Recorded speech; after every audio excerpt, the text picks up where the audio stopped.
Primera de Corintios, capítulo 11. Para mí un gozo estar de regreso con ustedes, hermanos. Tuve el privilegio de poder participar en la Cena del Señor el mes pasado y ahora también un privilegio compartirla el día de hoy. Pero Primera de Corintios, capítulo 11, donde se habla al respecto. Quisiera que vaya conmigo, por favor, un segundito al versículo 27. Primera de Corintios, capítulo 11, versículo 27 dice: de manera que cualquiera que comiere este pan o bebiera esta copa del Señor indignamente, será culpado del cuerpo y de la sangre del Señor. Entiendo que el motivo por que hacemos las cosas es un motivo bueno. En el corazón del cristiano, a diferencia de aquel que no tiene una relación con el Señor, los motivos pueden ser diferentes. Pero siendo criaturas nuevas, como se mencionó durante la alabanza, entiendo que el corazón comienza a desear hacer las cosas con los motivos que agradan a Dios. Sin embargo, aquí Pablo le dice a una iglesia, le dicen: miren, la verdad es que me alegra que lo estén haciendo. No estoy muy contento, no puedo en realidad decirles que lo han hecho bien y les voy a dar una instrucción. Pero el versículo 27 es algo que nos debe hacer reflexionar, porque dice claramente allí: de manera que cualquiera que comiere este pan o bebiere. Es decir, el problema no es que no estaban queriendo participar. Había el deseo de participar. Entiendo, aún había el motivo correcto de participar, que es recordar el sacrificio de Cristo que hizo por usted y por mí, que hizo por ellos en ese tiempo. Pero él advierte y dice: a cualquiera que comiere de ese pan o bebiere esta copa del Señor indignamente. Esa palabra indignamente, por supuesto, nos pone en una posición que el versículo 28 nos invita y dice, por tanto, pruébese cada uno a sí mismo. Pruébese cada uno a sí mismo. Hay varios puntos de vista en cuanto a lo que esto puede significar. Pero yo lo que enseño, y lo he dicho en las congregaciones donde he tenido el privilegio de pastorear y aún de dirigir la Santa Cena, es este tiempo de Cena del Señor, lo hacemos para recordar hasta que Él venga lo que Él hizo por nosotros, pero es una bella oportunidad que Dios nos da a nosotros de probarnos individualmente cómo estamos. ¿Sabe una cosa? Yo esta mañana veo muchas caras espirituales, y ciertamente qué bueno que sea así. Aquí nadie le está faltando el respeto al otro, nadie está mintiendo, nadie está enojándose con el prójimo, los hijos no están irrespetando a los padres, aún las parejas que están aquí aparentemente se llevan muy bien, pero la cosa es cómo estamos fuera de aquí. Porque de nuevo podemos nosotros aparentar algo, pero Dios sabe exactamente cómo estamos. Y yo creo que la Cena del Señor es un precioso tiempo para la iglesia, no solo para recordar lo que Él hizo por nosotros, pero para arreglar lo que pudiese estar mal con Él. Y en ese sentido, cada quien sabe cómo está.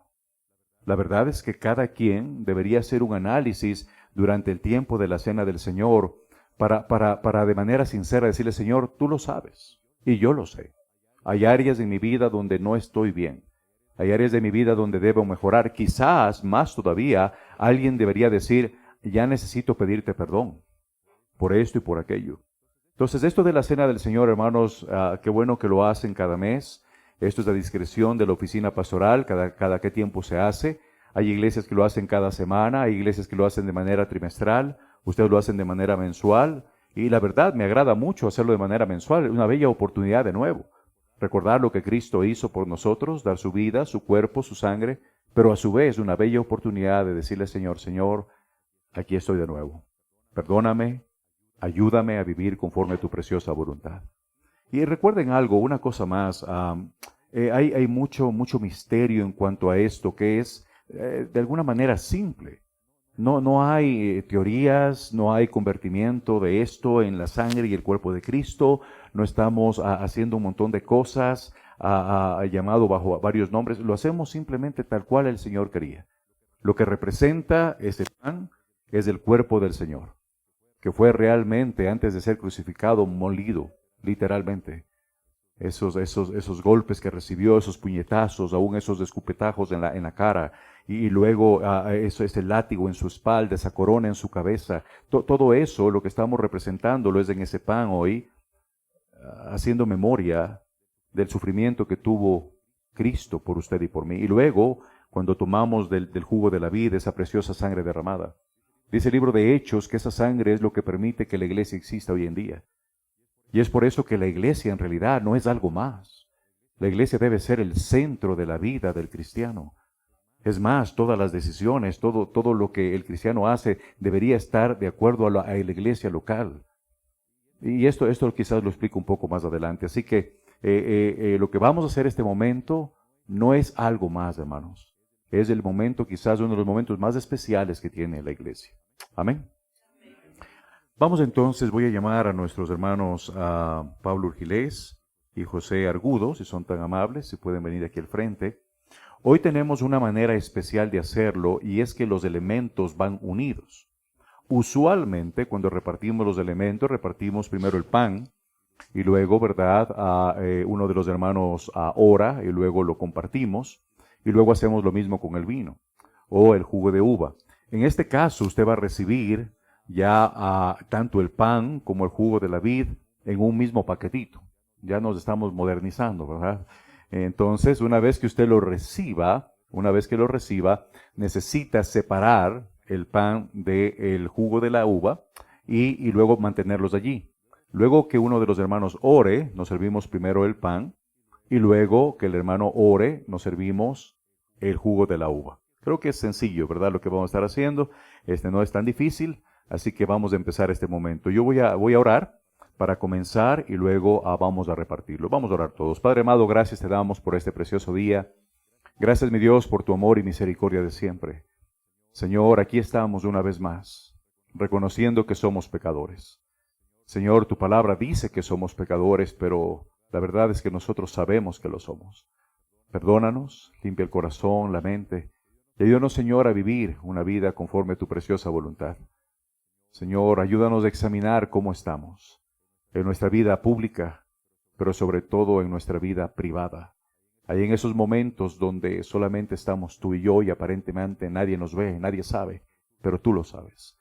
Señor, perdónanos y ayúdanos a vivir conforme a tu preciosa voluntad en santidad. Ponemos este tiempo en tus manos, en el nombre de Cristo oramos. Amén. Voy a pedir a los hermanos entonces si por favor podemos repartir los elementos de la cena. Vamos a pedir a nuestro hermano Pablo Urgilés, si es tan amable, orar por lo que es el pan, y luego de eso, bajo mi instrucción, vamos a... Adelante.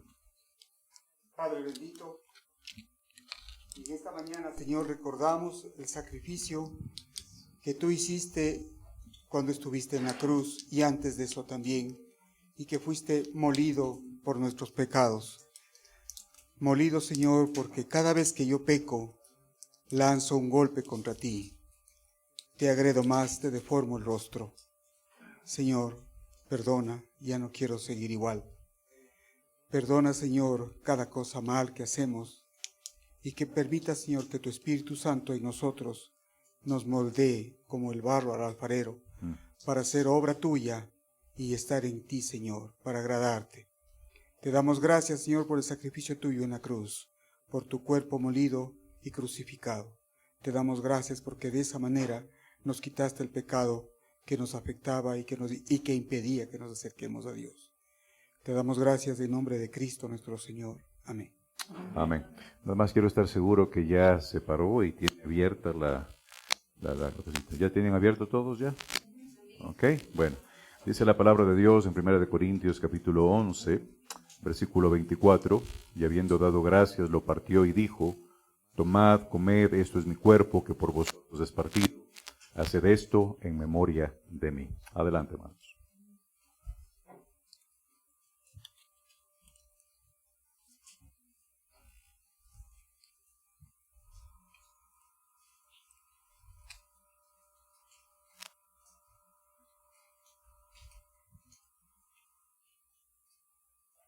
A continuación, voy a pedir a nuestro hermano José Argudo, si es tan amable, orar por el jugo de la vida. Oremos, hermanos. Bendito Padre Celestial, amado nuestro, te adoramos, te bendecimos en esta mañana y te damos infinitas gracias por permitirnos congregarnos en tu nombre, Señor.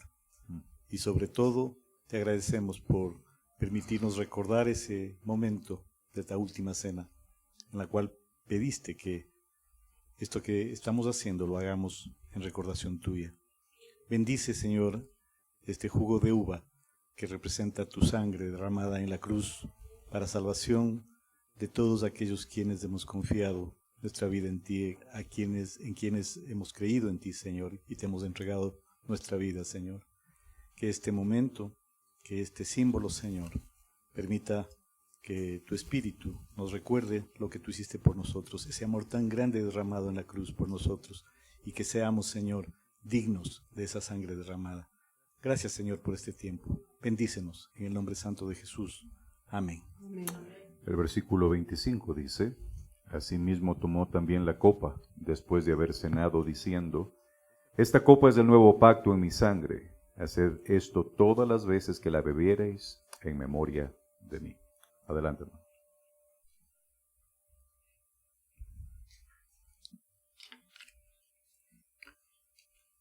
Antes de orar, para cerrar este tiempo precioso, creo que está de más decir que la Biblia no fue escrita en capítulos y versículos. Creo que ustedes saben eso. Era un solo rollo donde había una sola escritura. Entendemos las razones por las cuales se dividió en capítulos y versículos. Pero llama poderosamente mi atención que exactamente después de hablar de la cena del Señor, se habla de los dones espirituales. Y la verdad es esta, hermanos, que la cena del Señor no solamente debe ser una reflexión de cómo estoy con Dios, cómo está mi vida y arreglar las cosas que debo arreglar, Pero a su vez, cuando seguimos la lectura, y viene exactamente después de la Cena del Señor, es una invitación a servir a nuestro Dios, a poner al servicio de la gente, de la iglesia y por supuesto de Dios, el don o dones que Dios nos ha dado.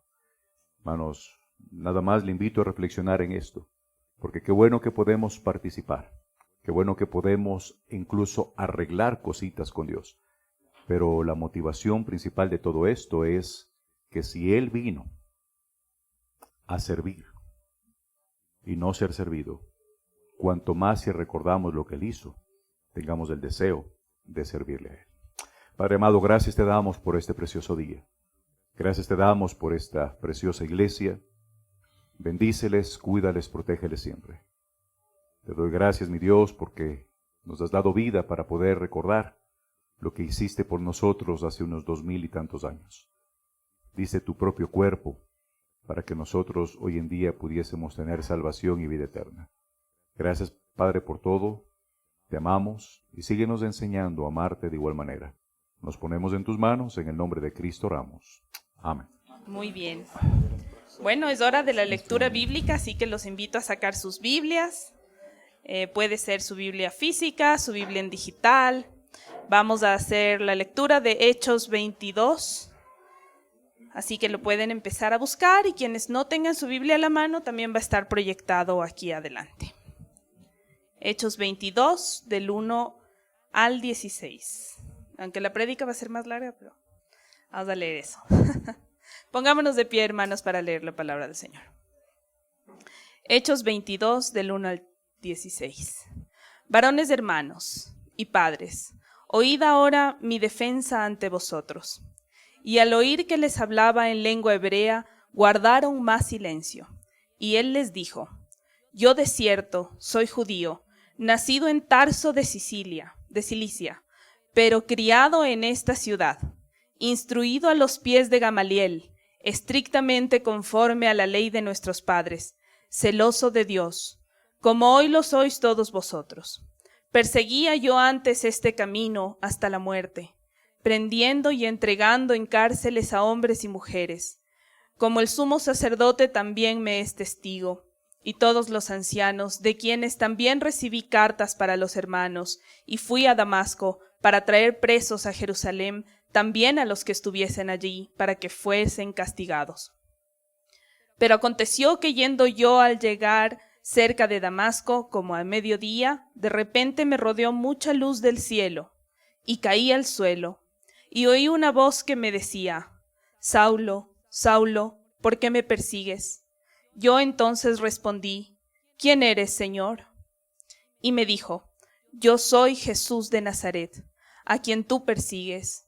Y los que estaban conmigo vieron a la verdad la luz, y se espantaron, pero no entendieron la voz del que hablaba conmigo. Y dije: ¿qué haré, Señor?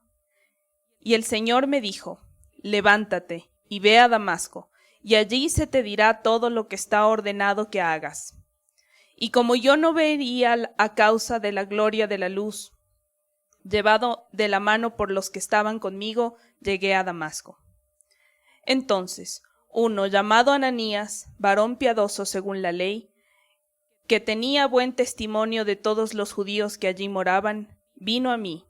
Acercándose me dijo: hermano Saulo, recibe la vista. Y yo en aquella misma hora recobré la vista y lo miré. Y él dijo: el Dios de nuestros padres te ha escogido para que conozcas su voluntad y veas al justo, y oigas la voz de su boca. Porque serás testigo suyo a todos los hombres de los que has visto y oído. Ahora pues, ¿por qué te detienes? Levántate y bautízate, y lava tus pecados invocando su nombre. Amén. Invitamos al pastor Loyola para tener el mensaje de esta semana. Gracias. Por supuesto, a Hechos 22 es el reflejo de Hechos 9. Ya pronto se van a sentar, no se preocupen, ya en unos segunditos se van a sentar.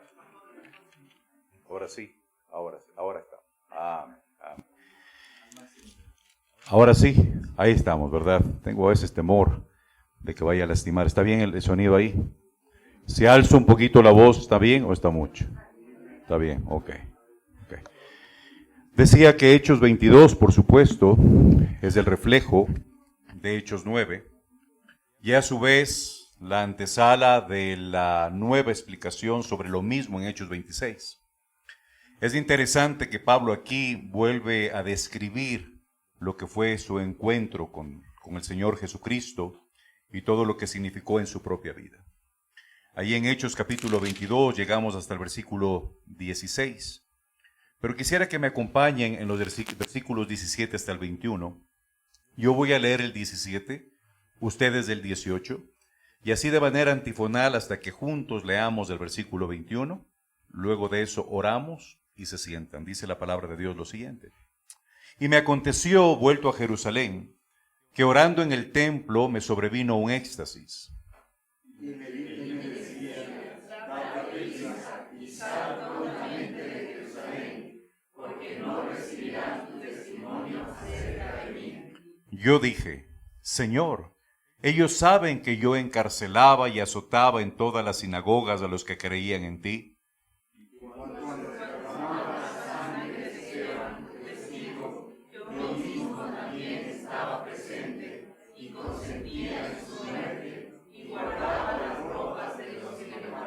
Todos juntos, versículo 21.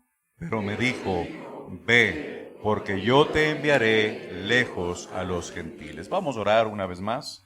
Les invito a cerrar sus ojos, inclinar sus rostros. Vamos a orar. Padre amado, gracias te damos, Señor, por este precioso día de vida. Gracias por tu amor y misericordia de siempre. Señor, perdona nuestros pecados. Perdona, Señor, todo lo que hemos hecho que se va en contra de tu santidad. Limpia nuestro corazón, nuestra mente y prepara nuestra alma para recibir tu palabra. Gracias, mi Dios, por este tipo de historias verídicas que no hacen otra cosa, Señor, que hacernos meditar acerca de nuestra propia cristiandad. Señor, te pido que utilices mi voz para hablarnos a todos nosotros. No permitas que salgamos de este lugar como que nada ha pasado.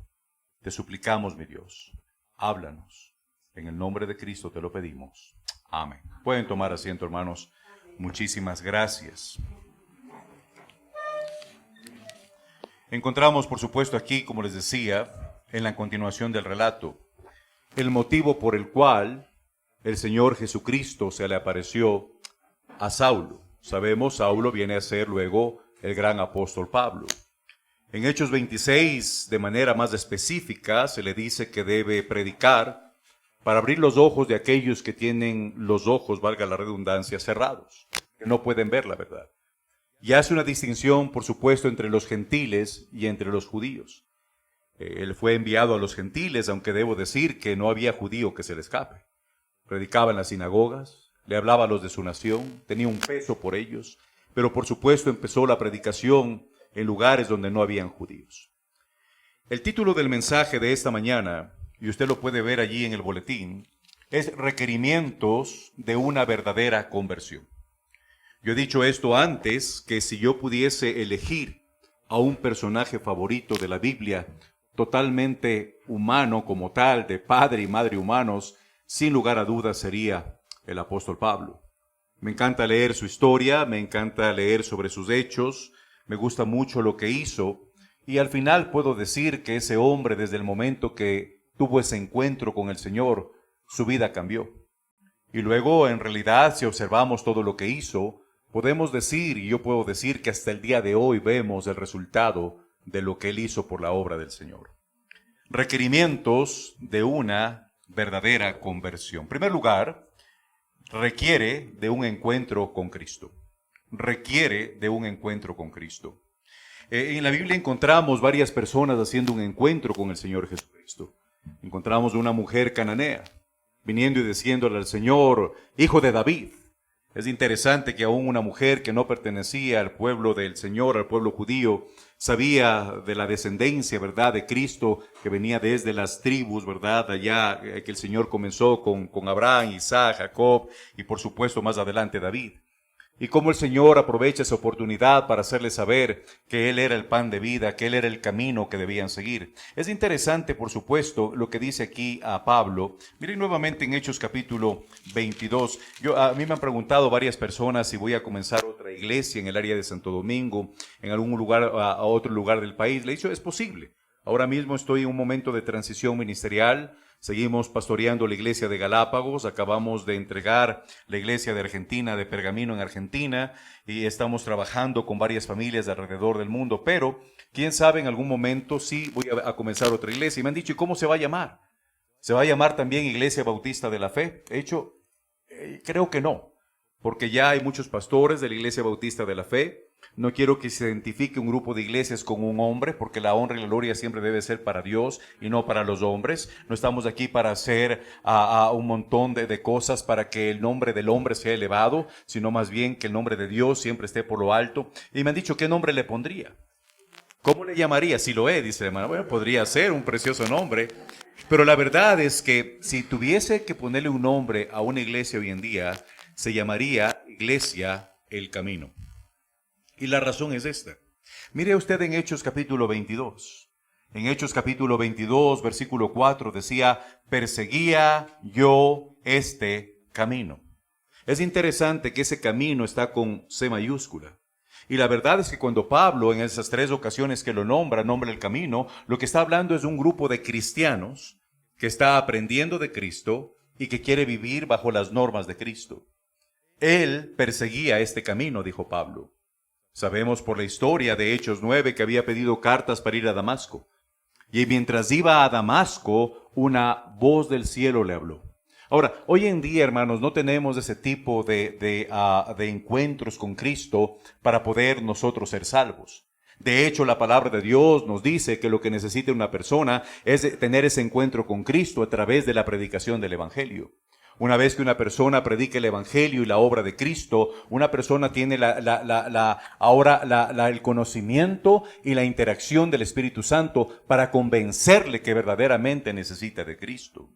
Y por eso la predicación del Evangelio, como hablábamos la vez pasada, es la responsabilidad de la iglesia local.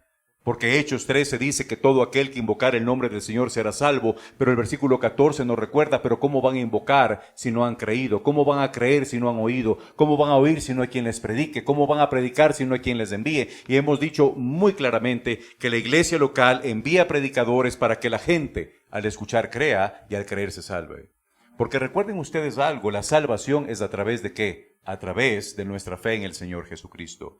Todo comienza, hermanos, con un encuentro con el Señor Jesucristo. Cuando alguien tiene ese encuentro precioso donde se le hace saber que Cristo dio su vida por ellos también. Y todo lo que acompaña a ese momento es lo que como cristianos nos debería motivar a hablarle a otros también. ¿Qué significa, hermanos, tener ese encuentro con el Señor Jesucristo? En primer lugar, nacer espiritualmente. Mire por favor allá en Juan capítulo 3. Juan capítulo 3. Hay ciertas cosas en cuanto a la salvación que yo me temo a veces los cristianos no tienen claro. Y si lo tiene claro, qué bueno que lo podemos recordar para poderlo enseñar.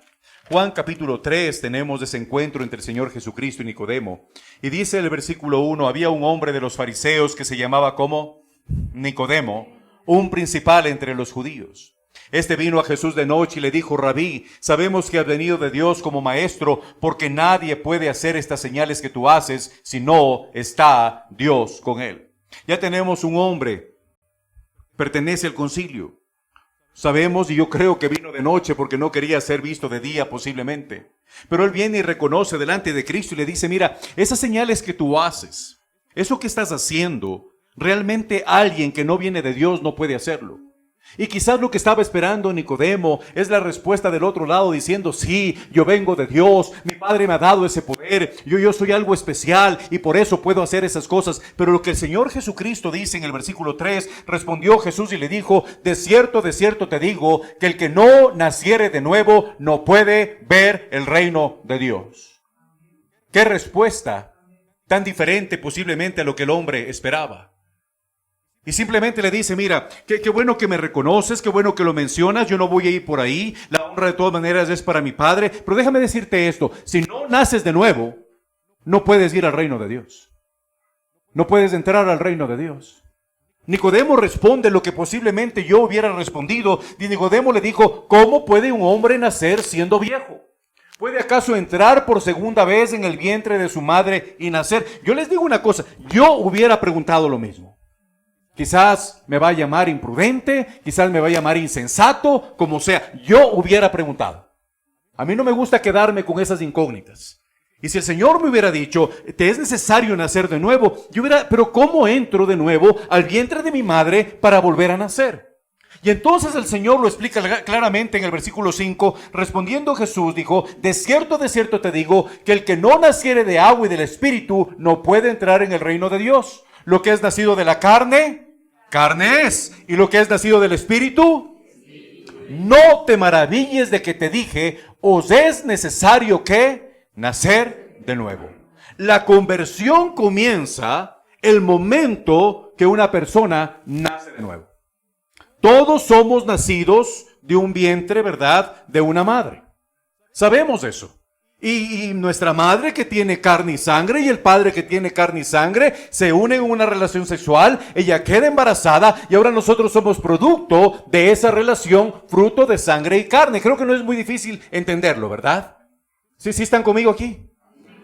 Pero Cristo está diciendo, pero no estoy hablando de ese nacimiento. Estoy hablando de un nacimiento espiritual. Y déjame decirte, Nicodemo, esto. Si tú no naces espiritualmente, aunque hayas nacido físicamente, no puedes entrar al reino de los cielos. Porque lo que es nacido de la carne, carne es. Y lo que es nacido del espíritu, espíritu es. No te maravilles de que te digo, os es necesario nacer de nuevo. Venir a esta iglesia no le salva. Saber que Cristo dio su vida por usted no le salva. La verdad es esta, cuando hablamos entre pastores, y creo que nos aproximamos, yo creo, a una estadística real, es que creemos que por lo menos del 35 a 40% de la gente que asiste a una iglesia no es salva. Es increíble. La Biblia dice, por sus frutos los conoceréis.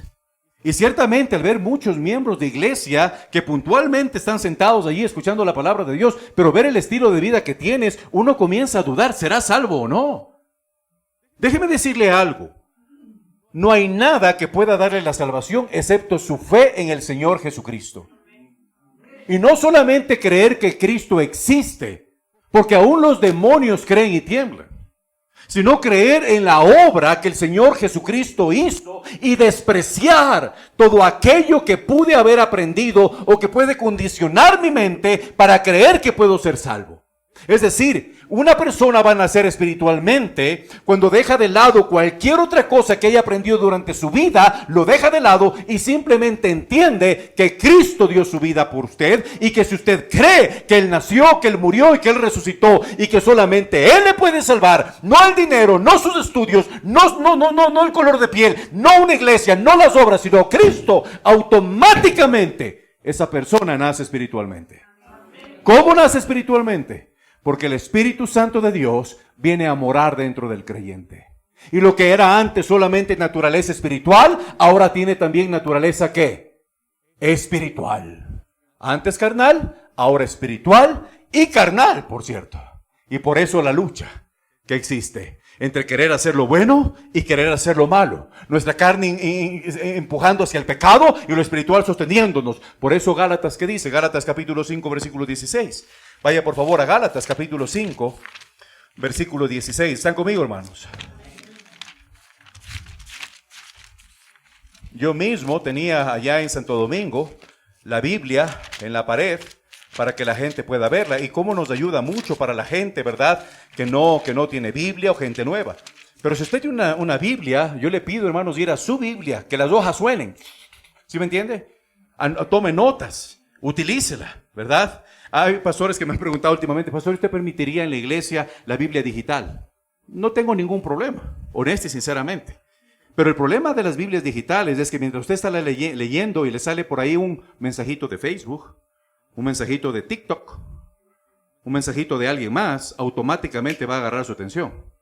Si usted se educa en desconectarse de todo para utilizar la Biblia digital, yo no tengo ningún problema, honesto y sinceramente. Está bien. Pero asegúrese de que nada distraiga ¿verdad? Lo que está haciendo Dios en su corazón y en su mente a través de su palabra. ¿Está conmigo, hermanos? Ahora, miren lo que dice ahí Gálatas capítulo 5, versículo 16. Digo pues, andad en el Espíritu y no satisfagáis los deseos de la carne, porque el deseo de la carne es contra el Espíritu y el del Espíritu es contra la carne. ¿Y estos qué? Se oponen entre sí para que no hagáis ¿qué? Lo que quisieres. Si alguien va a detener a mi naturaleza carnal, es la naturaleza espiritual. ¿Están conmigo, hermanos? Es decir, la presencia de Dios en mi vida, el Espíritu Santo morando en mi vida y haciendo yo las cosas que tengo que hacer para que el Espíritu Santo me controle. ¿Qué dice Efesios? Sed llenos del Espíritu Santo. No os embriaguéis con vino en lo cual hay desperdicio, en lo cual hay disolución. Antes sed llenos del Espíritu Santo. ¿Cómo vamos a ser controlados por el Espíritu Santo? Cuando venimos a la iglesia, escuchamos la palabra de Dios, dejamos de lado el mundo y permitimos que Dios tome control de nuestra mente y de nuestro corazón. ¿Están conmigo, hermanos? Pero ¿cómo va a tener control si ni siquiera está?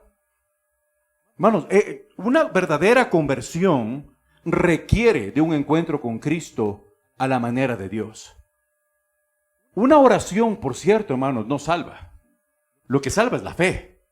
Es cierto, en la oración, y yo puedo serle testigo en mi propia vida, que cuando a mí se me predicó el Evangelio, cuando me invitaron a orar para recibir a Cristo como Salvador, fue el momento precioso cuando rendí mi vida, cuando dejé de todo lado mis conceptos anteriores de que yo me podía salvar, de que una iglesia podía salvarme. Yo dejé ese momento de orar, de entregar mi vida a Dios, todo eso, pero es la fe lo que salva.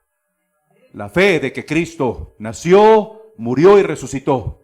Convencido de que eso hizo Cristo por mí, aunque no estuve allí. Y convencido en sus palabras que Él predicaba de que Él era el camino, la verdad y la vida, y que nadie va al Padre si no es por Él. Todo comienza con ese encuentro verdadero, donde dejo de lado mis preceptos antiguos, dejo de lado lo que el mundo dice, dejo de lado lo que dicen religiones, y simplemente acepto lo que Cristo dijo, que Él era la puerta para llegar al reino de los cielos. ¿Están conmigo, hermanos? Todo comienza con un verdadero encuentro con el Señor. Cuando recibimos a Cristo como Salvador, la naturaleza espiritual está presente en mi vida. Soy llamado hijo de Dios, como dice Juan 1:12. Me convierto en el templo del Espíritu Santo. Ahora soy ciudadano del cielo. Todo comienza con un encuentro con el Señor. Requerimientos de una verdadera conversión. Primero, requiere de un encuentro con Cristo. Número 2, requiere de humildad y disponibilidad. Vaya conmigo, por favor, nuevamente al libro de los Hechos, capítulo 22. ¿Están conmigo? Hechos, capítulo 22. Una vez que comienza Pablo a contar lo que le sucedió, dice el versículo 7, caí al cielo y oí una voz que me decía, Saulo, Saulo, ¿por qué me persigues? Yo entonces respondí, ¿quién eres, Señor? Y me dijo, yo soy Jesús de Nazaret, a quien tú persigues. Una de las cosas que encontramos es la actitud correcta de Saulo ante la manifestación del Señor Jesucristo. Vaya un poquito hacia atrás a Hechos capítulo 9. Hechos capítulo 9, por favor. En Hechos capítulo 9, cuando él hace el primer relato de su conversión. En Hechos capítulo 9, versículo 4, dice, Saulo, Saulo, ¿por qué me persigues? Él dijo, ¿quién eres, Señor? Y dije, yo soy Jesús, a quien tú persigues. Dura cosa te dar cosas contra el aguijón. Dice, él, temblando y temeroso, dijo, Señor, ¿qué quieres que yo haga? ¿Cuál fue la actitud? Temblando y temeroso de lo que estaba pasando ese momento en su vida. Era un hombre fuerte. Era un hombre preparado. Era un hombre que era temido. Sin embargo, ante la manifestación de Dios mismo en su vida, él tomó una actitud no de irse en contra, no de defensa, sino una actitud de ¿qué? De humildad. De humildad. De ponerse en una posición donde usted y yo necesitamos ubicarnos cuando reconocemos con quién estamos tratando. Bueno, una verdadera conversión requiere no solamente de un encuentro con Cristo, pero requiere de humildad para aceptar la grandeza de nuestro Dios. Si Él nos ha salvado, Si Él ha hecho todo esto posible para que usted y yo tengamos vida eterna, nuestra actitud delante de Él debería ser de respeto, debería ser de humildad y debería ser de temor. En este caso, por supuesto, la palabra temeroso tiene que ver un poco con el acontecimiento y ciertamente quizás está asustado de lo que está pasando, pero nosotros no somos llamados, hermanos, a asustarnos delante de Dios, sino a ser temerosos de Dios. Hay una gran diferencia. Dios no quiere que nos asustemos al punto de no acercarnos, todo lo contrario. Él quiere que nos acerquemos a Él, pero en temor y temblor bíblico, en temor y temblor cristiano, que usted y yo tenemos que ponerlo en práctica. ¿Qué requiere eso? Eso requiere presentarnos delante de Él, reconociendo quién es Él, aceptando que Él tiene la razón y que lo más seguro es que yo no. Una de las cosas que está limitando que Dios haga grandes cosas en la vida del cristiano es eso contrario a la humildad. Es ese orgullo, muchas veces hasta esa vanagloria, porque nos presentamos delante de Él aún condicionándolo un poco cuando Él quiere hacer algo en mi vida. Y en ese sentido, hermanos, la palabra de Dios nos dice que Dios resiste al soberbio, pero da gracia ¿a quién, hermanos? Al humilde. Una persona, hermanos, que verdaderamente ha recibido a Cristo como Salvador, necesita reconocer aquí el grande es Dios, el que merece la honra y la gloria es Dios. Y si Él me permite acercarme, no es para yo robarme su gloria, no es para hacer lo que yo quiero, es para reconocer su grandeza y estar disponible para que Él haga grandes cosas en mi vida. Y debo decir algo a los hermanos que están sirviendo aquí en la iglesia. Recuerden, hermanos, servimos a Dios. Y la honra y la gloria siempre tiene que ser para Él. Algo con lo que batallamos muchas veces, y no digo que suceda aquí, gracias a Dios puedo ver que no es así, pero muchas veces, hermanos, en las iglesias la gente comienza a recibir ciertos títulos.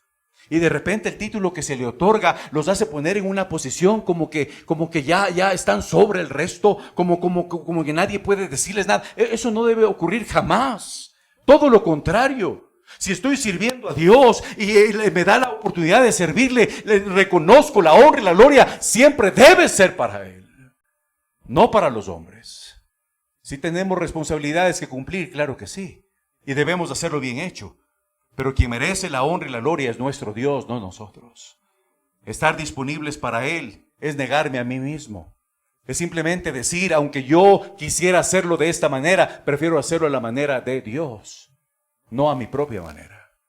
¿Están conmigo, hermanos? Una verdadera conversión requiere humildad para reconocer aquí el importante es Él. Y el que sabe lo que se tiene que hacer sigue siendo Él. Y por eso simplemente me apego a su palabra, a sus principios y los pongo en práctica. Por eso busco que su nombre sea engrandecido y no el nuestro. Hermanos, cuando vemos eso y cuando hacemos eso y la gente nos ve, va a ser atraída hacia Él, no hacia nosotros. ¿Sí entiende la diferencia? Usted no quiere, hermanos, que la gente venga a la iglesia si lo ve por el programa que tiene, por la gente que está. No, lo que usted quiere es que usted humillándose delante de Dios y sirviendo a Dios y sirviendo al resto con una buena actitud, en humildad, la gente al verle quiera conocerlo a Él. ¿Sí ve la diferencia? Porque al final, hermanos, los hombres fallamos. Tarde o temprano fallamos. Pero Dios no ha fallado jamás. Y por eso debemos mostrar a ese Dios, al que no falla, al que lo sabe todo, al que requiere nuestra humildad y nuestra disponibilidad. Vaya a Isaías capítulo 6, por favor. Este es un concepto que lo aprendemos de siempre. En Isaías capítulo 6. En el año que murió el rey Usías, vi yo al Señor, sentado sobre un trono alto y sublime, y sus faldas llenaban el templo. En aquella ocasión, Pablo escuchó la voz del Señor. Aquí se lo está viendo en una visión de Isaías. Dice versículo 2, por encima de él había serafines, cada uno tenía 6 alas, con 2 cubrían sus rostros, con 2 cubrían sus pies y con 2 volaban. Y el uno al otro daba voces diciendo, Santo, Santo, Santo, Jehová de los ejércitos, toda la tierra está llena de su gloria. Y los quiciales de las puertas se estremecieron con la voz del que clamaba, y la casa se llenó de humo. Entonces dije, ¿qué dije? ¡Ay de mí! Isaías, al ver a Dios, no comenzó a decir, ¡ah, caramba! Mejor me preparo para enfrentar. No. Él reconoció inmediatamente que Dios tan grande, que aún es esta manifestación sobrenatural de ángeles de esta manera le están sirviendo y declaran su santidad. Y él enseguida se humilla y dice, ¡ay de mí! ¡Ay de mí! Yo no soy nada delante de Dios. Él no es todo, hermanos. Pero ese orgullito que tenemos como cristianos muchas veces, de creernos que sabemos más que Dios, de creernos que merecemos el aplauso por hacer algo para Él, es lo que detiene la mano de Dios. Isaías dijo, ¡ay de mí! Yo no soy nada delante de Dios. Dice, ¡ay de mí, que soy muerto! Porque siendo hombre inmundo de labios, y habitando en medio de pueblo que tiene labios inmundos, han visto mis ojos al Rey, Jehová de los ejércitos. Y volvió hacia mí uno de los serafines, teniendo en su mano un carbón encendido, tomado del altar con unas tenazas. Y tocando con él sobre mi boca, dijo, he aquí que esto tocó tus labios, y es quitada tu culpa y limpio tu pecado. Oh, qué reflejo de lo que Cristo hizo por usted y por mí, hermanos. Estábamos condenados por nuestros pecados a pasar eternamente en el infierno, un lugar de tormento. Hay una corriente de hoy en día que quiere negar la existencia del infierno. Un montón de gente, estudiosos de la Biblia, que quieren explicar lo que la palabra infierno quiere decir. La palabra infierno quiere decir lo que siempre ha significado: un lugar de tormento para aquellos que no tienen a Cristo en su corazón. ¿Está conmigo, hermanos? Oh, qué lindo, niego el infierno, ya no tengo preocupación. Pero dice la palabra de Dios que hemos sido condenados por los pecados que hemos cometido, nuestra naturaleza carnal que viene desde Adán en adelante. Oh, pero qué grande es Dios, que a pesar de nuestro pecado, nos amó tanto. Mas Dios muestra su amor para con nosotros, en que siendo aún pecadores, Cristo murió por nosotros. Isaías dijo, la salvación vino de Dios. Mi pecado ha sido quitado, tal cual el suyo y el mío en Cristo. ¿Pero a qué nos lleva eso? Una verdadera conversión debe llevarnos a lo siguiente. Mire lo que dice versículo 8. Después oí la voz del Señor que decía, ¿a quién enviaré y quién irá por nosotros? Entonces respondí yo, ¿qué dijo? Heme aquí. Envíame a mí. Una verdadera conversión. Una persona que ha recibido a Cristo como Salvador y que se muestre en humildad delante de Dios, reconociendo su grandeza, reconociendo que Él sabe mejor que yo, debería estar dispuesta a decir exactamente lo mismo. Heme aquí. Heme aquí. Envíame a mí. Pero a veces esto se queda como una predicación. Se queda como un bonito concepto. ¿Cuándo fue la última vez usted, hermano, que vino delante del pastor cuando el pastor tenía vida, o delante de los ancianos ahora que dirigen la iglesia? Dice, hermanos, cuente conmigo. Cuente conmigo. Cristo me salvó. Reconozco su grandeza. Cuente conmigo. Pero no condicione, cuente conmigo para algo o para lo otro. Aquí estoy disponible. Y sabe una cosa, hermanos, hablando de esto y hablando de la cena del Señor que hablábamos y lo que sigue de los dones espirituales, es la responsabilidad de cada cristiano averiguar, descubrir, llegar a saber verdaderamente cuál es el don que Dios le dio. La palabra de Dios dice que todos ustedes, todos nosotros, si hemos sido salvos verdaderamente, automáticamente se nos dio por lo menos un don. Por lo menos un don. Pero ¿dónde está ese don? Oh, yo conozco un don, don Carlos. No hablo de ese don. Hablo del don que cada uno tiene. ¿Para qué, hermanos? Para ponerlo al servicio de la iglesia local. para servir a Dios. Todos aquí, hermanos, pueden participar en la obra del Señor. Pero ¿saben lo que estamos haciendo con nuestros dones? No estamos diciéndole aquí a Dios. Muchas veces estamos poniendo ese don, heme aquí a una empresa, heme aquí a mi negocio, heme aquí al mundo. Y déjenme recordarle algo, hermanos. Algún día usted y yo vamos a estar en el tribunal de Cristo y nuestras obras van a ser expuestas. Y todo lo que sea oro, piedras preciosas y plata va a quedar, pero lo que sea heno, hojarasca, madera, se va a quemar. Si bien es cierto, no para perder la salvación, pero vamos a quedar en vergüenza delante de un Dios que lo dio todo. Y nosotros, mientras estábamos con vida, nos guardamos para nosotros. Una verdadera conversión no solamente que requiere un encuentro con Cristo, pero requiere la humildad para reconocer su grandeza y la disponibilidad para responder y decir: heme aquí, utilízame, utilízame. Número 3, requiere obediencia. Vaya nuevamente al libro de los Hechos, por favor. ¿Están conmigo, hermanos? Y me disculpa la persona que está dormida, que le he hecho saltar como 4 veces. Es sin querer queriendo. ¿Ok? Hechos capítulo 22. Dice el versículo 10. Y dije: ¿qué haré, Señor? Oh, qué disponibilidad. Y el Señor me dijo: levántate y ve a Damasco, y allí se te dirá todo lo que está ordenado que hagas.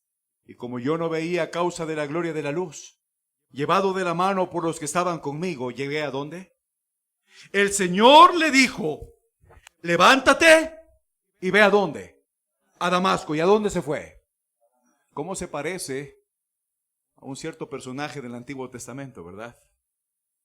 Jonás. Levántate y ve a Nínive. Y la primera impresión es tremenda. Se levantó.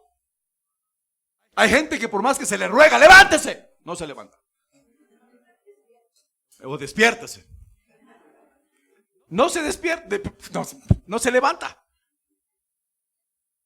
Y daba la sensación: caramba, va a obedecer. Pero se levantó y se fue ¿a dónde, hermanos? En dirección opuesta. Fue a pagar un ticket de barco para irse lejos. ¿Y sabe lo que hizo? Puso en peligro a los que estaban alrededor. El problema, hermanos, es que cuando no estamos con la disponibilidad correcta y dispuestos a obedecer lo que Dios nos pide, y comenzamos a hacer nuestras propias decisiones basado en mi experiencia. Es que la experiencia me dice, pastor, a mí me da miedo cuando escucho algo así.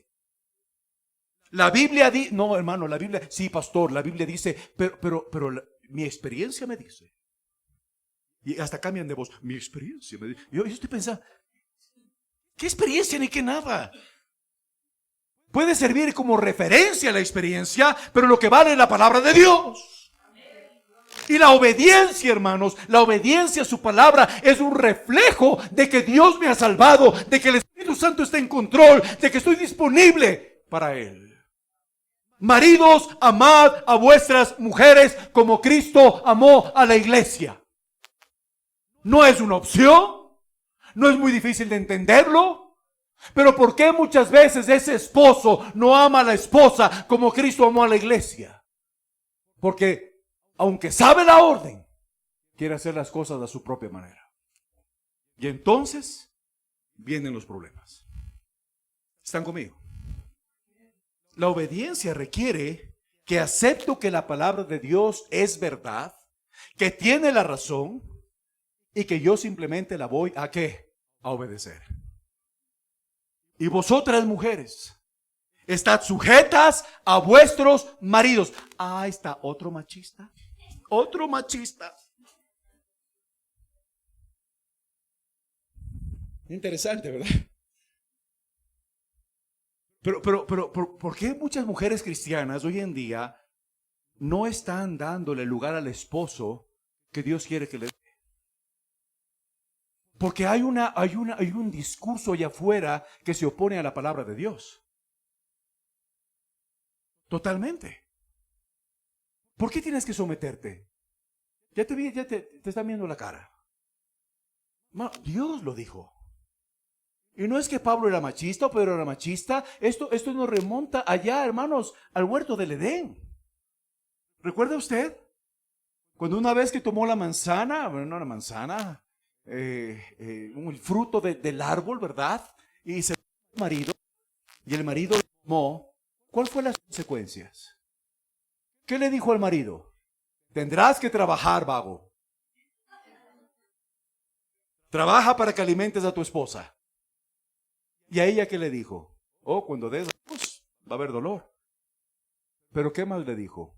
Y tu marido se enseñoreará de ti. ¡Wow! Y yo estaba esperando un amén. Siempre en todas las iglesias donde voy, siempre hay un hombre que se aprovecha de esto para decir amén.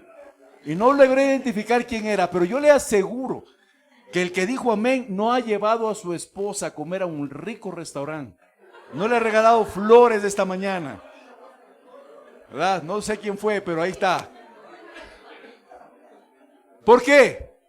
Porque la parte de sométete me encanta, pero la parte de amarte como Cristo amó, ya no me gusta tanto. Por cierto, hermanos, ¿entiende usted lo que es la sujeción? Ya me fui por otro lado, pero me están pidiendo a gritos que les enseñe esto, hermano. Esa carita que me ponen. ¿Sabe usted lo que es la sujeción de la esposa al esposo? Es bien sencillo. Miren, hermanos. Hombre, mujer. Exactamente iguales delante de Dios. ¿Sí entiende eso? El uno no es más que el otro, la otra no es más que el otro. Pero Dios, no la iglesia así lo ve. Dios dice lo siguiente. Mujeres deben sujetarse a sus maridos. Bueno, mujer está acá. Mujeres deben sujetarse a sus maridos. ¿Lo dice o no lo dice? Colosenses 3 lo dice, Efesios 5 lo dice, Primera de Pedro 3 lo dice. ¿Estamos de acuerdo? ¿Estamos de acuerdo o no? Más o menos, no. ¡Sí lo dice! Amén. Pero la Biblia dice que somos iguales delante de Dios. Pero le pide a ella, ¿usted se ha preguntado por qué en los 3 lugares Dios le habla primero a la mujer y no al hombre? Colosenses le dice a ella, Efesios le dice a ella, Primero de Pedro le dice a ella. Y yo sé lo que están pensando algunos hombres, es que son duras, pastor. Por eso Dios tenía que trabajar. No, escúcheme bien. ¿Sabe por qué comienza con ella? Porque si ella hace lo que tiene que hacer, le lanza la responsabilidad al marido inmediatamente. Y vosotras, mujeres, estad sujetas a vuestros maridos. ¿Lo dice o no lo dice? En ningún lado de la Biblia, escúcheme bien, dama, que está presente, dice, y vosotros, maridos, mantener sujetas a vuestras mujeres. No. Siempre dice, y vosotras, mujeres, sujetarse a vuestros maridos. ¿Qué es lo que hace una mujer cuando se sujeta al marido? Automáticamente lo que está haciendo es darle la ubicación que ya Dios le dio al esposo. Cabeza de hogar. Pero cabeza de hogar, hermano, no significa ser un dictador. No significa maltratarla. Todo lo contrario. Cabeza de hogar significa estar dispuesto a dar su vida por ella. Que sus decisiones, su trato, sus regalos, su muestra de amor, la lleguen a convencer a ella de que ella, si está en peligro, va a ser rescatada por usted. Ese es el cuadro que nos presenta la palabra de Dios. Tal cual Cristo rescató a la iglesia dando su propia vida. ¿Están conmigo, hermanos? Comienza un hogar cuando la esposa, a pesar de lo que él es, que no lo merece, en amor a Dios, se sujeta al esposo y automáticamente él queda como cabeza. Pero si él es cabeza, hermanas, ¿usted en qué se convierte? ¿No? ¿Cuello? Por eso nacen, por eso viene el mandarinazgo. La mujer no es cuello. La mujer es columna. La mujer sabia edifica la casa, mas la necia con sus manos la derriba. Si él es cabeza, ella no es cuello para dirigir la cabeza. Ella es columna que sostiene la cabeza. ¿Está conmigo? Yo eso del cuello les encantó, ¿no es cierto? No.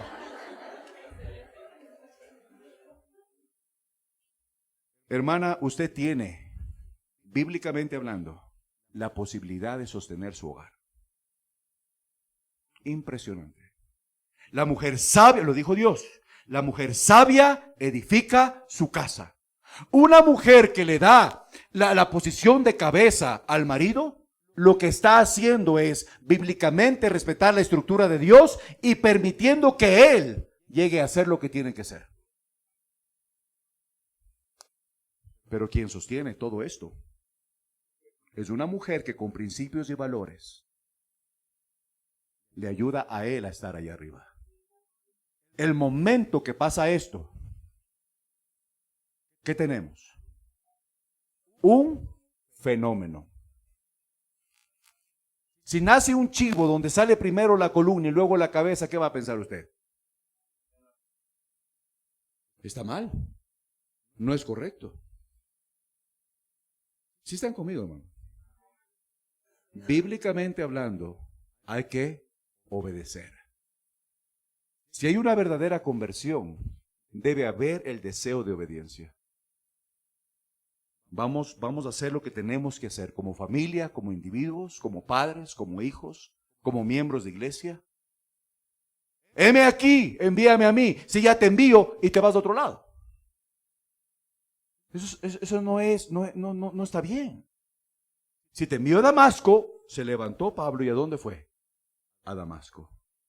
La obediencia es lo que hace la diferencia en permitir la mano de Dios en nuestras vidas o no. Número 4, porque se nos está yendo el tiempo. ¿Hasta qué hora termina, hermano? Yo ese día me salí confundido. El rato que salí, dije, pero pastor, usted salió muy temprano. A las 3.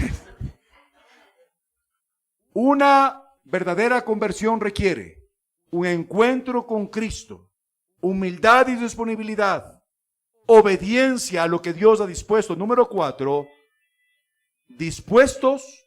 Se terminó la hora. ¿No? Oh, está bien, hermano, no se preocupe. Cóbrele $100, por favor. A partir de este momento, $100 al que le suena el celular. Le estoy bromeando, hermano. Buena idea, ¿verdad? ¿Sabe que hay iglesias en México que lo hacen? Lo hacen de veras. Yo me quedé sorprendido. Y la gente paga, hermano. Y toda la iglesia, que pague, que pague. Son bien cordiales los hermanos. Mucho amor fraternal.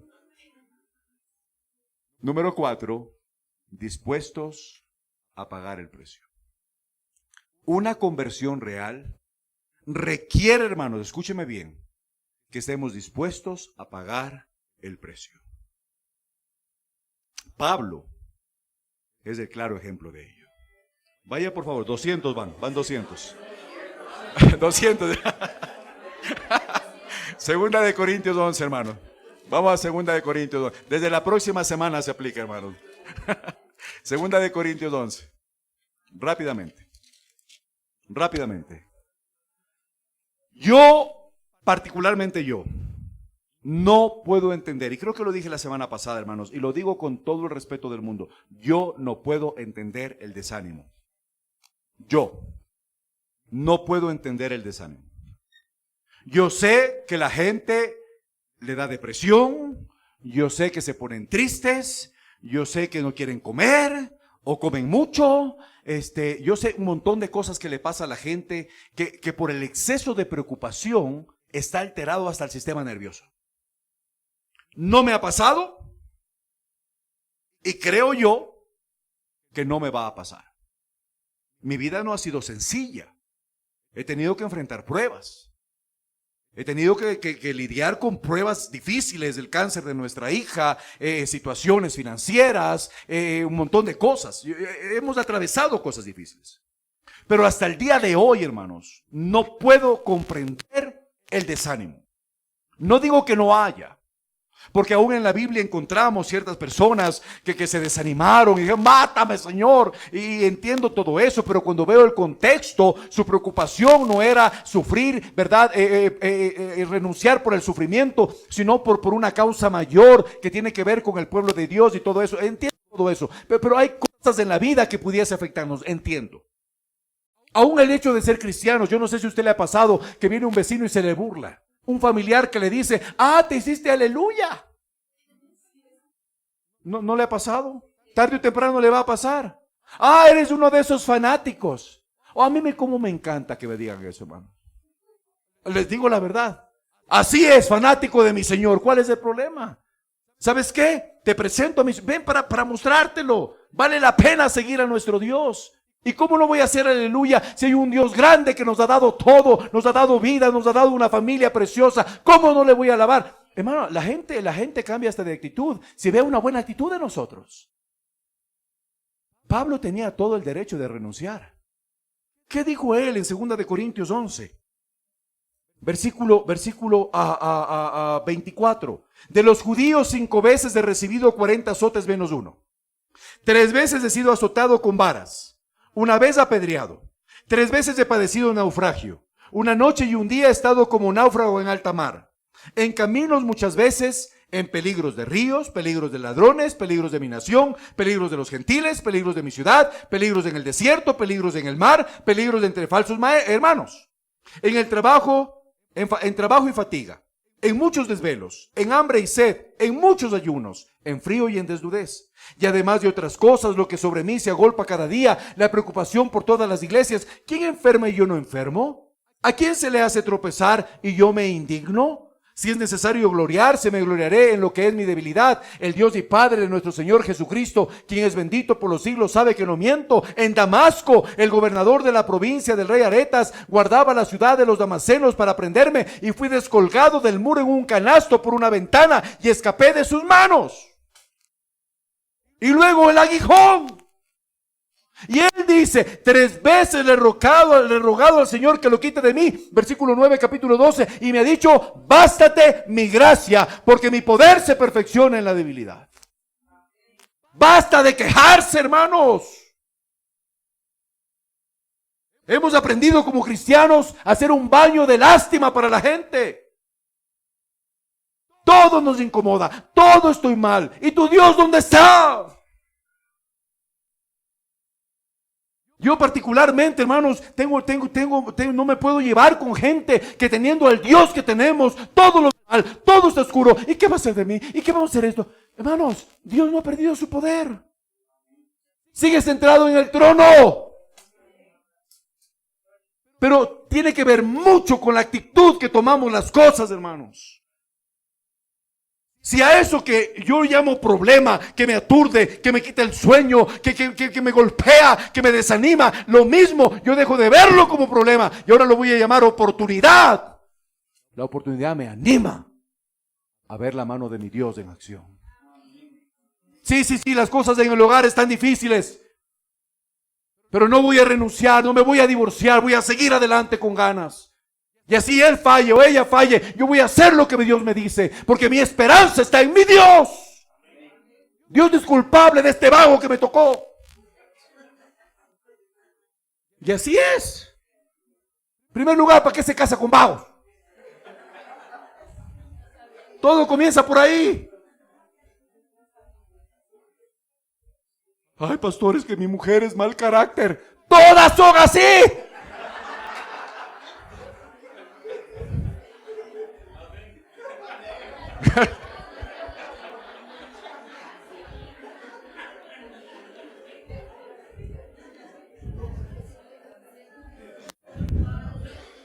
Menos mi esposa.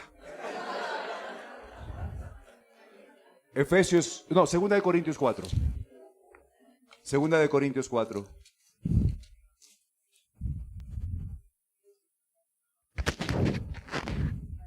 Predicamos acerca de nuestro Cristo, el que todo lo puede, el que dice: venid a mí, si estás cargado y trabajado, yo te haré descansar.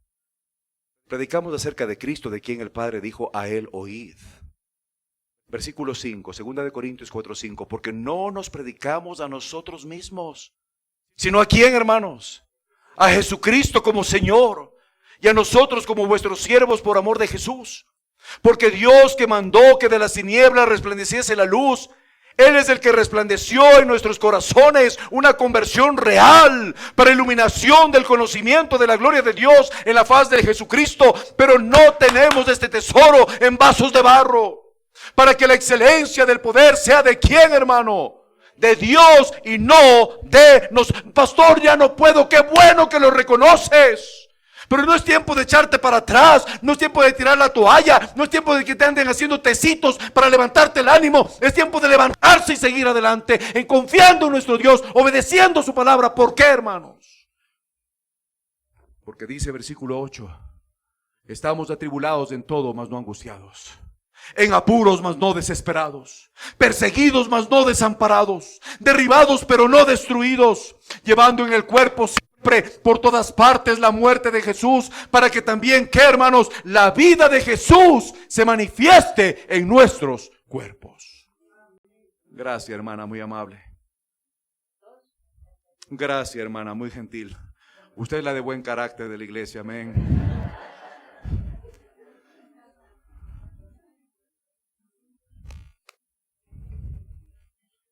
¿Sabe lo que es la vida cristiana? La bella oportunidad para mostrar que ya no vivo yo, que ya no vivo yo, mas Cristo vive en mí. Pero también estoy dispuesto a pagar el precio como Él lo pagó. Miren la combinación de las dos cosas. Míralo ahí. Segunda de Corintios 4. Versículo 11. Versículo 10. Llevando en el cuerpo siempre por todas partes la muerte de Jesús, para que también la vida de Jesús se manifieste en nuestros cuerpos. Porque nosotros que vivimos siempre estamos entregados a muerte por causa de Jesús, para que también la vida de Jesús se manifieste en nuestra carne mortal, de manera que la muerte actúa en nosotros y en vosotros la vida. Pero teniendo el mismo espíritu de fe, conforme a lo que está escrito: creí, por lo cual hablé. Nosotros también hermanos, creemos, por lo cual también hermanos, hablamos. ¿Sabe lo que es la vida cristiana? La bella oportunidad de ver que Dios está haciendo algo en mi vida, pero a su vez de pagar el precio que Él estuvo dispuesto a pagar. Hermanos, una conversión real requiere estar dispuestos a pagar ese precio. Como cristianos tenemos una bella oportunidad de mostrarle al mundo que nuestro Dios sí es real, que nuestro Dios puede marcar la diferencia. El mundo no necesita cristianos afligidos, cristianos tomando pastillas para dormir en la noche, buscando las 7 gotas del brujo no sé cuánto, leyendo el horóscopo. Bueno, yo no sé dónde perdimos el rumbo, donde pensamos que podemos dar una ayudadita a Dios. Voy a decirlo con mucho respeto, hermanos, y lo digo con absoluto respeto. La solución, hermanos, para nuestros problemas no está en un psicólogo, no está en un brujo, no está en un curandero, no está en un pastor. La solución está en Dios y sus principios. Cualquier prueba que esté pasando, no lo vea como problema. Véalo como la bella oportunidad de ver la mano de Dios en acción. Pero Dios se lo dijo a Pablo ahí en 1 Corintios 11. Regresa ya a 1 Corintios 11. Él se lo dijo claramente. Segunda de Corintios 11. Él se lo dijo claramente. Cuando él viene y le ruega y le dice, quítalo de mí este aguijón. Él dice, bástate mi gracia, porque mi poder se perfecciona en la debilidad. Y la reacción de Pablo, ¿cuál fue?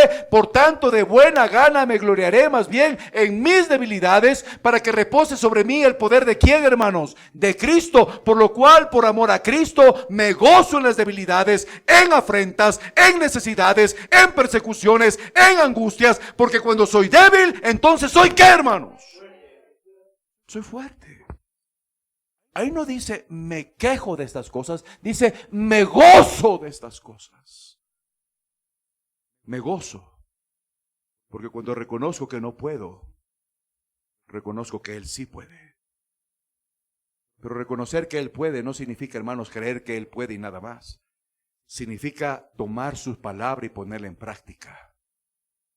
Porque eso demuestra que verdaderamente creo que Él tiene la razón y el poder para ayudarme. Dispuestos a pagar el precio. Y termino con esto. Una verdadera conversión requiere ejercer defensa. Hechos 22. Hechos 22, rápidamente. Se me dio el tiempo. Hechos 22. ¿Cómo comienza el versículo 1? Varones, hermanos y padres, oíd ahora mi defensa. Mi defensa. Una verdadera conversión requiere el prepararnos, hermanos, para ejercer defensa. El mundo está predicando locuras. Locuras.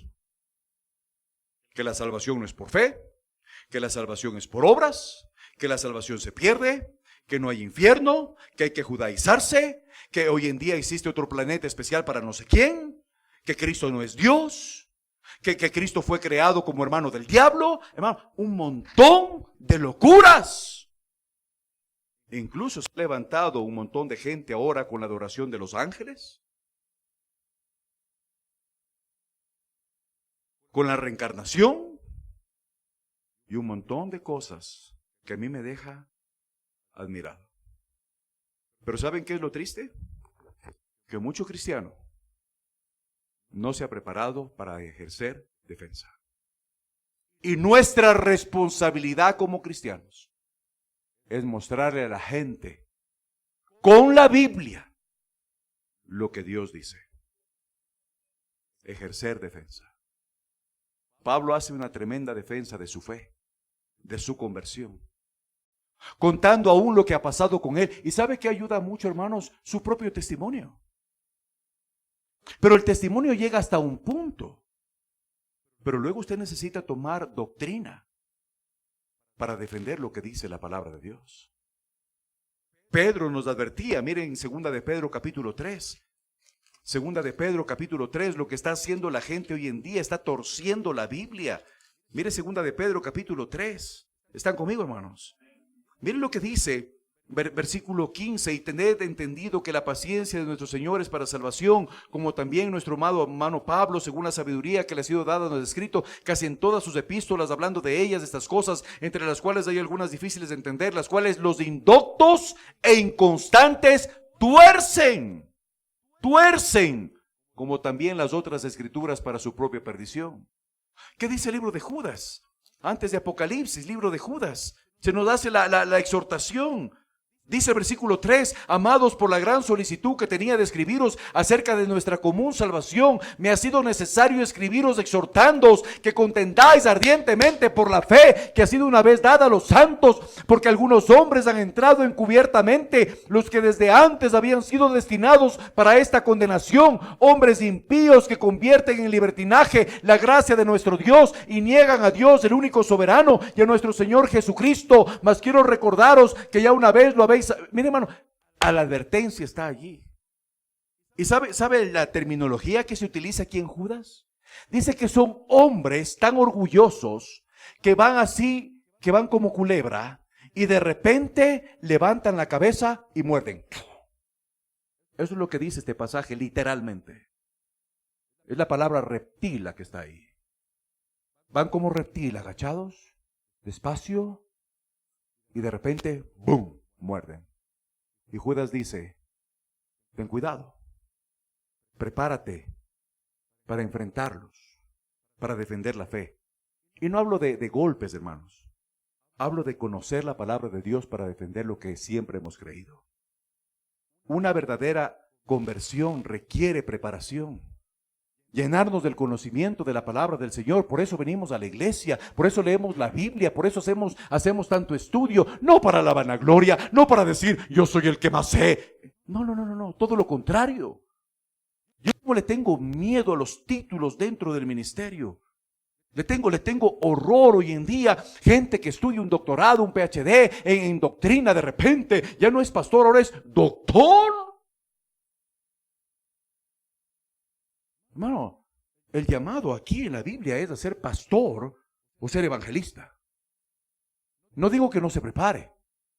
No digo que no le den el título que le quieran dar a nivel de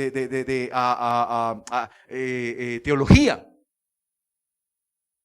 No estoy hablando de doctores médicos, no estoy hablando de ingenieros, de mecánicos, no, estoy hablando de la parte teológica. A veces el título se nos sube y de repente pensamos que somos ya la cuarta parte de la Trinidad. Queremos comenzar a explicar lo que Cristo dijo claramente hace 2000 años. Alguien me dijo a mí en Santo Domingo, pastores, que cuando Cristo dijo infierno, no quería decir infierno. ¿Y qué quería decir? Quería decir estado de la memoria en desolación. Ni el griego te acompaña para eso, sinvergüenza. Pero se lo dije con cariño y con amor. Si hay amor de por medio, todo vale, ¿verdad? Pero la gente comienza a escuchar estas cosas y como no está enterada, comienzan a creer. En tiempo de pandemia perdimos miles de familias porque comenzaron a ver en televisión un montón de sinvergüenzas predicando basura. Y los perdimos. Y hoy en día no quieren saber nada porque les están predicando lo que querían escuchar. Déjala. Te estorba, búscate otro. Rebélate contra los padres, ¿por qué tienes que sujetarte? El mundo ha cambiado. No, hermanos. Una verdadera conversión comienza con un encuentro con Cristo. Requiere humildad, requiere disponibilidad, obediencia, pagar el precio y ejercer defensa. Se nos ha ido el tiempo, ya sonó la musiquita de nuevo, ¿verdad? Vamos a salir millonarios de aquí, ¿verdad? Vamos a orar, hermanos, vamos a orar. Padre amado, te doy gracias por este precioso día. Gracias por esta preciosa iglesia. Gracias, mi Dios, por tu palabra que nos enseña, nos corrige, nos anima. Oh, mi Dios, que es bueno, qué bueno ha sido con nosotros de permitirnos reunir en este día. Señor, gracias porque tu palabra, estoy seguro, ha obrado en nuestros corazones, en nuestras mentes. Y te pido, Señor, que nos ayudes a meditar en ella y a tomar las decisiones que debamos tomar en honor de tu nombre, para que la honra y la gloria sea solamente para ti. Así con los ojos cerrados, rostros inclinados, nadie viendo, por favor. Usted dice, pastor, lo que se predicó hoy día, Dios utilizó para hablarme en uno o varios aspectos. Pastor, yo le pido, por favor, ore por mí este momento, para lo que Dios habló a mi corazón, yo pueda ponerlo en práctica. Usted dice, pastor, Dios me habló. Así con los ojos cerrados, nadie viendo, eso es entre usted y Dios. Usted dice, pastor, Dios me habló. ¿Podría levantar su mano? Yo quiero orar por usted este momento. Levante su mano, levante su mano. Si Dios le habló, si Dios no le habló, no la levante. Pero si Dios le dijo algo en el mensaje, levante su mano. Quiero orar por usted. Padre amado, más que las manos, tú conoces el corazón. Y ciertamente, Señor, tu palabra es viva y eficaz. Y estoy seguro, mi Dios, que hayamos levantado la mano o no, tu palabra ha hecho algo ya. Te suplico, mi Dios, que nos ayudes a todos, porque todos necesitamos recordar estas cosas. Gracias por Cristo, donde empezó todo. Gracias, mi Dios, por hacerme entender que la honra y la gloria debe ser solamente para ti y que tú tienes la razón. Ayúdame, Dios, a tener la humildad necesaria para aceptar eso y simplemente obedecer. aunque a veces no quiero obedecer y no me gusta lo que me pides. Señor, ayúdame a ser obediente, cueste lo que cueste, dispuestos a pagar el precio del desprecio, de la burla, o aún de que pudiésemos pensar que alguien nos ve la cara. Oh mi Dios, todo esto es en honor de tu nombre, bajo tu pedido, bajo tus principios. Ayúdanos, Señor, a no decaer y a seguir hacia adelante. Y Señor, recuérdanos constantemente con tu palabra lo importante que es seguirnos preparando. No para creernos más que otros, no, todo lo contrario. Para que conociéndote más, comprendamos lo pequeños que somos delante de ti y que la honra y la gloria solo debe ser para ti. Señor, bendice esta iglesia, cada familia representada en este momento. Te pido, Señor, que les ayudes en esta transición que está. Señor, estoy seguro que tú tienes preparado un hombre, una familia pastoral para este lugar. Guíales, mi Dios, para poder ver claramente tu voluntad. Señor, gracias por este tiempo, lo ponemos en tus manos. En el nombre de Cristo oramos. Amén.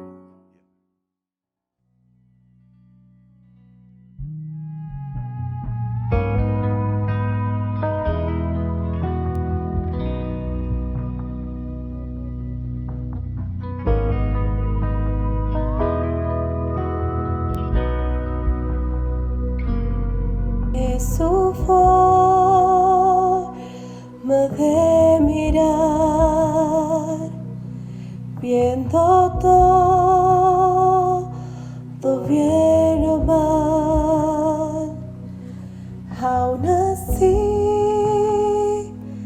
Él cubre mi pesar por probar su fidelidad. Es la forma que provee toda mi necesidad, hasta su vida derramar, por probar su fidelidad. Fidelidad, su fidelidad, tan profunda, tan real, en mi vida caminar, me basta su fidelidad.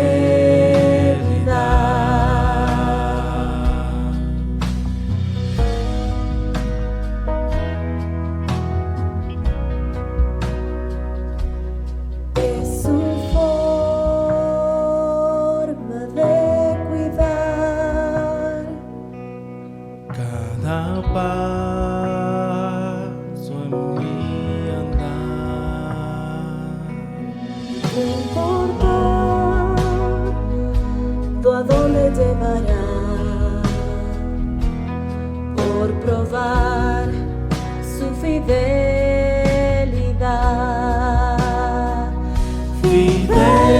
fidelidad, su fidelidad, tan profunda, tan real, en mi vida caminar, me basta su fidelidad, me basta su fidelidad.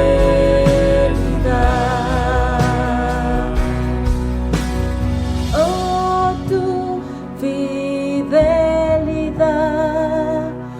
oh, tu fidelidad,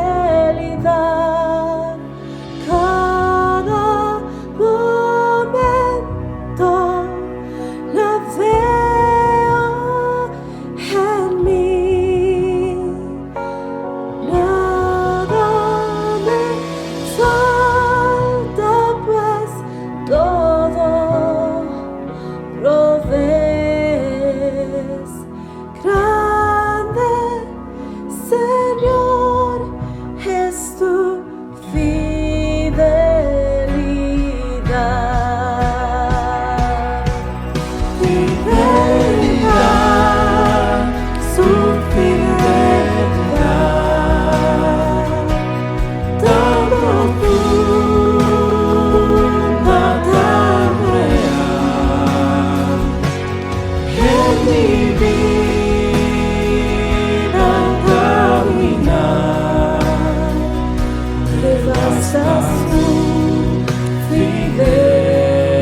Gracias por participar en esta celebración desde tu hogar. Damos gracias a Dios por la oportunidad de escuchar su palabra. Recordemos siempre que como una sola iglesia nos mantenemos unidos en oración con cristianos alrededor del mundo. Nuestra actitud frente al mundo siempre será de constante alabanza y adoración a Jesucristo, con oraciones de súplica y agradecimiento. Bendiciones a todos.